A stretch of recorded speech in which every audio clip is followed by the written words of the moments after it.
плейоф с АЕК Атина. По мое мнение това беше един от най-тежките жребии, за ако не и най-тежкия жребий, който Левски можеше да изкара в плейофната фаза на Шампионска лига. Но пък как да разчитаме на късмет в един чак толкова вече сериозен етап от турнира? Интересното е там, че във всички случаи бюджетът, сериозните попълнения, направих си труда да разгледам състава на АЕК. Има поне 4-5 попълнения, които ги знае средния футболен фен дори.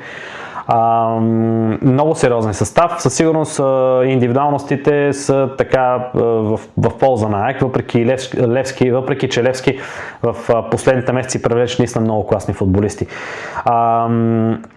Така че бюджет, индивидуалности в полза на АЕК, обиграност в самия сезон до момента категорично в полза на Левски и форма, разбира се.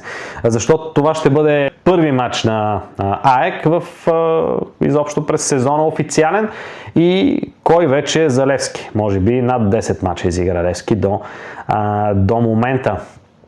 Така че предстои един наистина изключително сериозен сблъсък според мен между Левски и АЕК, който няма изявен фаворит. Въпреки че много хора биха казали да, АЕК категорично.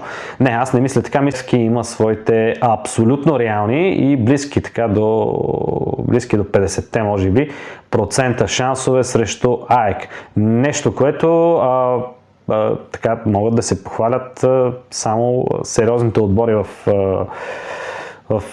средния сегмент в Европа, тъй като АЕК наистина е един изключително сериозен отбор.